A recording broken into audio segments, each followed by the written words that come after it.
think last football pod, we talked about the NFC East. We did. And, I gave my take that the Cowboys are going to win the NFC East pretty comfortably. Comfortably. And that was before they traded for Brandin Cooks. So they traded a 2023 fifth-round pick and a 2024 sixth-round pick. And you want to know what the first words out of Brandin Cooks' mouth were? I couldn't be more hungry. He's starving. And the Dallas Cowboys gives him the perfect place to fill up that tummy. And I think Brandin Cooks is going to be amazing with the Dallas Cowboys, and it fixes one of the Cowboys' major problems. Now, this past season, people were quick to jump on Dak Prescott not being a great quarterback because of the interception numbers, although most of his interceptions were not his fault, at least half of them that I counted. But also last season, the Cowboys didn't have much weapons. CeeDee Lamb is the only standout. Dak last season had the highest tight window throw rate in the NFL. And I think that it fixes the Cowboys separation issues, because now Brandin Cooks with CeeDee Lamb, with now hopefully healthy Michael Gallup, and he's now better, you're now creating more separation. The lack of separation last year was an issue. 19.8% of Dak's passes were thrown into tight windows. That's almost 20%. That's 1 out of every 5 passes you're throwing into an extremely tight window. And top 5 for reference this past season were Dak Prescott, Derek Carr, Ryan Tannehill, Carson Wentz, and Marcus Mariota. Now, with some of these, the argument can be made that they might have the weapons, but sometimes you're throwing into tight windows because the play develops. You're waiting for the play to develop a little bit too long. You're not anticipating it. So then you're throwing into these tight windows, and I think that was the case with Mariota and Wentz. But with Dak Prescott, Derek Carr, Ryan Tannehill, those are guys that the cast around them wasn't the greatest. And because of that, this stat shows that they needed to improve their receiving cores for these respective teams. But I look at Brandin Cooks. What he's going to bring, I think he's going to be lined up on the outside. Michael Gallup too. I think Cooks is the X, Gallup is the Z, and CeeDee will be the Y. He will be in the slot. You can replace Dalton Schultz. I know that they lost him. I think you can replace him. Jake Ferguson maybe is the guy. He showed some flashes last season, although if it was me, I'd be much more comfortable if they drafted one of these top tight end prospects in this draft. You're bringing back Tony Pollard. You can draft a running back to replace what Zeke brought you, because Zeke was at the tail end of his career. That's how running backs go usually in their career. And this defense is going to be elite. I look at the Cowboys, and they feel like the best team in the NFC to me. I'm not going to sleep on the 49ers still, because Javon Hargrave was a huge signing, and this is an underrated move, but Isaiah Oliver to the 49ers. Now, the 49ers do a great job at getting players in the secondary that nobody knows about, like Hufanga was a late-round pick. He developed into an all-pro. But their secondary, Charvarius Ward, who recently people started talking about, but he's a great player. Lenore, as a rookie last year, was very good.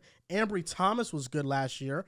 Pick a side, acknowledge how good Charvarius Ward was before the world started talking about him. Isaiah Oliver for the Falcons last season was very good.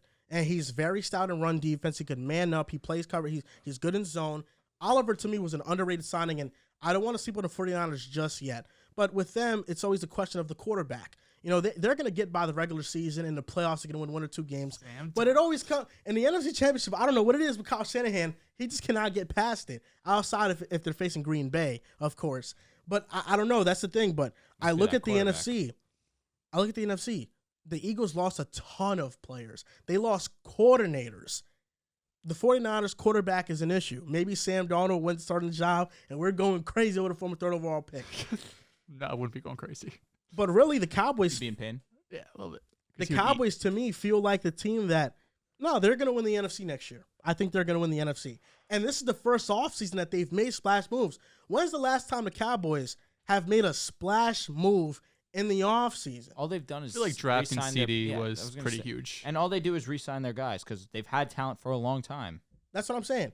They don't make these splash moves. The last splash move, CeeDee Lamb, I was thinking about that, but the last splash move was trading for Amari Cooper.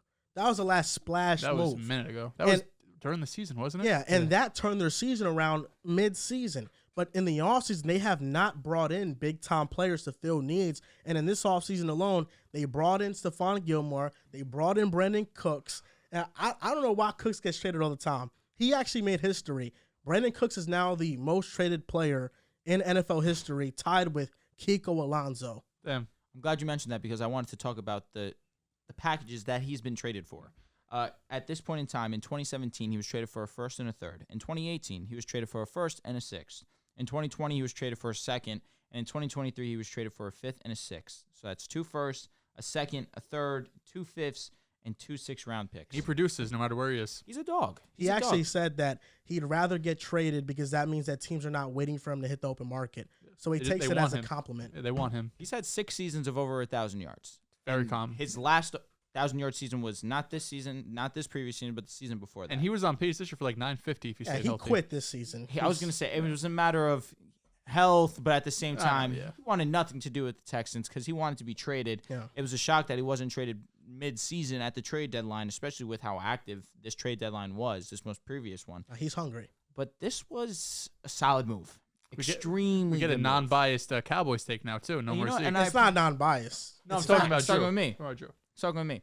Because he usually has the Cowboys agenda, but now no more Zeke, so now he's just clear-headed. And I said this last podcast where Joel was being a lot more, let me say, exaggeratory, saying that they're most definitely the best team in the NFC East. Oh, no doubt. I said, let's pump the brakes on that. I need to see what they do at wide receiver 2. That was when conversations of potentially DeAndre Hopkins was going to be available, potentially Odell Beckham, but I think at the same time the money wasn't going to be right there, so I didn't think that was a reality. Now they acquire Brandin Cooks, who I'm going to be honest is a great consolation prize. It's not DeAndre Hopkins, but at the same time we understand the upside of Brandin Cooks and the model of consistency that he is. Lined up next to CeeDee Lamb, it's going to be interesting what they do to replace the tight end. I think Ferguson comes in, he'll do a fine job. That's all right. Hopefully Tony Pollard is available opening day because that is a huge boost in their offense, both rushing and receiving. That becomes one of the faster offenses in the league as well. I said it. I'm waiting to give my final evaluation of the Dallas Cowboys until I see what they do with that second wide receiver spot. And now they got Brandin Cooks locked in. Joel is not that far off, to be completely honest with you. The Eagles and Cowboys are close. It's very marginal, but I feel like the difference will be whose secondary will be better. Because last year we saw with the Eagles towards the end of the season where they were the number 1 pass offense. That really was more predicated on how amazing their pass rush was as opposed to the amazing talent that they have in the secondary. Although talented in their own right, credit to Big Play Slay, credit to James Bradbury, C.J. Garner-Johnson, who will no longer be there. Blankenship now comes into that role as now one of the starting safeties, but Epps also is now gone. So you look at the Cowboys, and you could argue they have the best corner duo in the game now. Their front 7 is one of the better in the league. Micah Parsons is one of the best pass rushers in the league, and you pair that next to DeMarcus Lawrence as well. That's one of the most dangerous duos one of the most dangerous duos on any front line there is in the National Football League. This offense definitely is one that I am looking forward to this season. I'm optimistic and hopeful that Tony Pollard is healthy. It hurts that Zeke is not going to be there for the ride, of course. That's one of those guys I expected to retire, a Dallas Cowboy, but you couldn't make the money work. Zeke's an expensive contract. It's understandable why they had to let him go. But it's very close. And I'm going to wait until after draft and we get close to the season to give my final standings.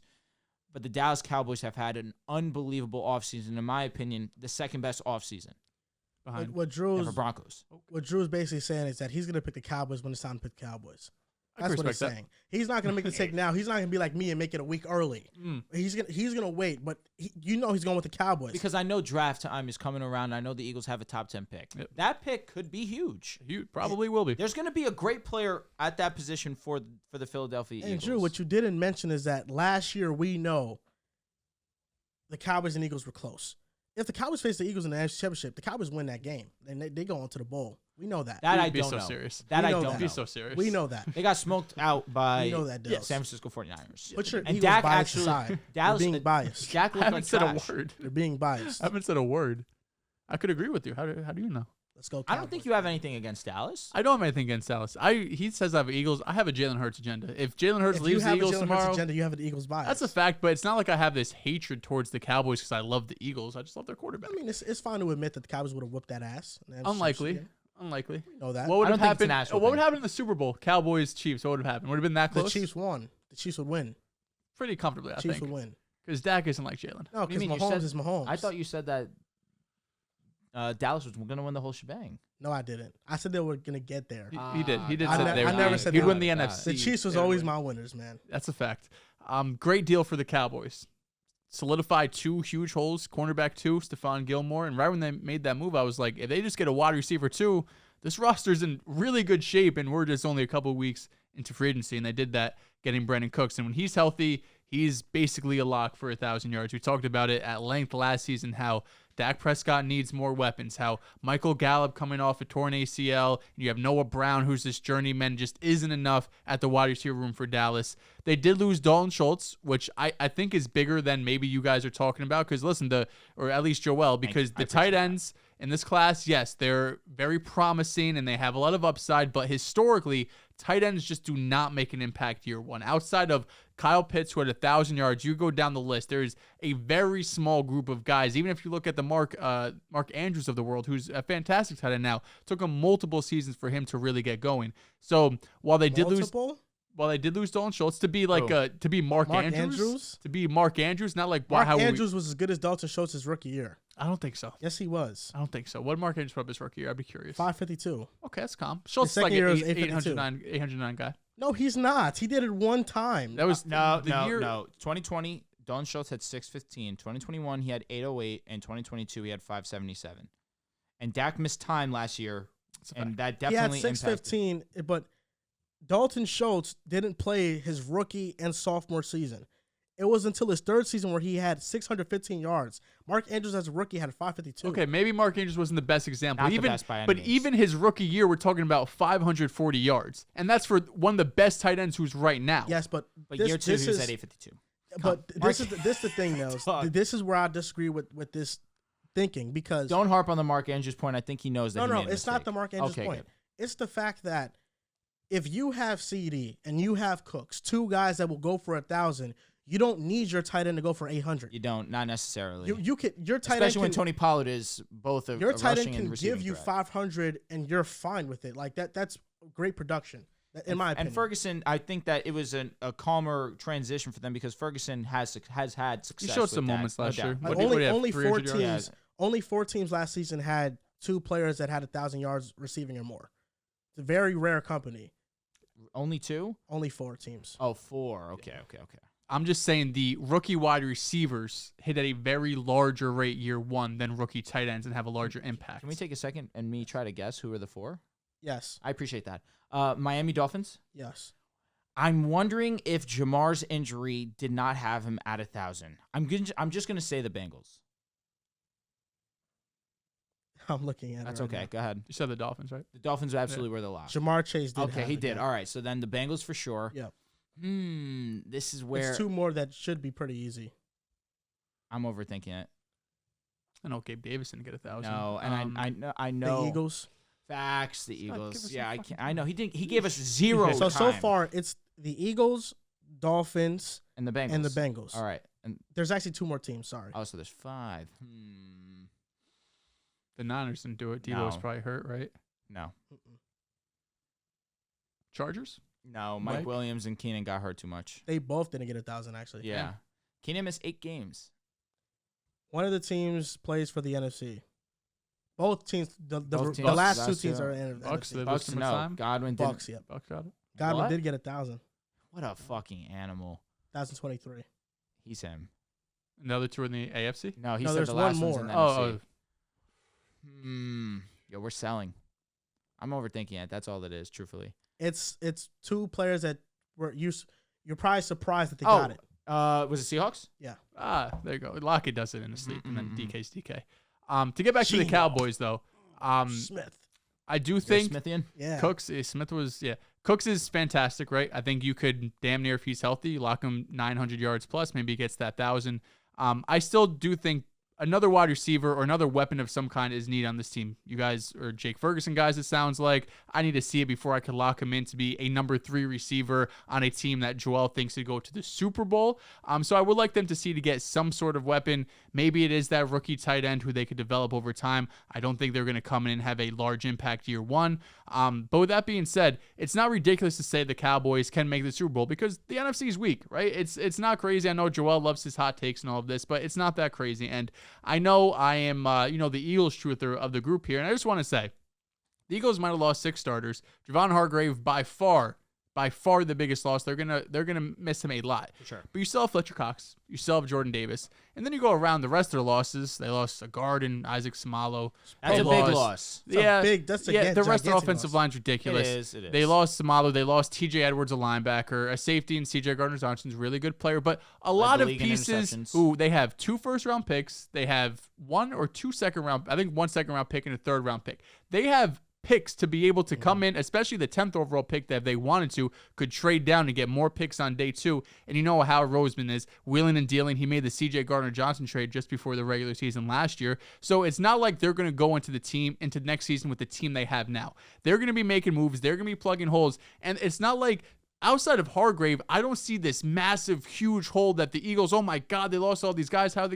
For the most part, the core is still there. They have Hurts. They have the receivers. The offensive line is still going to be a top 5 group in the league. They brought back both of their corners. Like, I understand maybe the front 7 takes a little bit of a hit with losing Hargrave and TJ Edwards, but for the most part, if Nakobe Dean maybe could take that step, or you draft someone in this upcoming class, and the defensive line, although they did lose Hargrave, you still have one of the deeper defensive lines in the NFL. So they're going to have guys, and they're constantly one of the best teams in the trenches on both sides. So I feel very confident in them being able to replace these holes, even though they're some of the better players in the league. It's not like they went out and they lost A.J. Brown or Jalen Hurts is moving or Jordan Mailata is someone that is damn near irreplaceable. These are guys that are really solid players for them, but they'll be able to replace it. But the Cowboys are without a doubt one of the better teams in the NFC. They're in that tier of teams that could reach the Super Bowl just because that's how weak the conference really is. It is. I mean, the Cowboys have been a team that if things go right, they can get that far. They've been that way for like 2 years Since Dak now. was the starting quarterback. Does it bother you at all, Kellen Moore leaving? No, I think they're going to be better. Honestly, I think they are.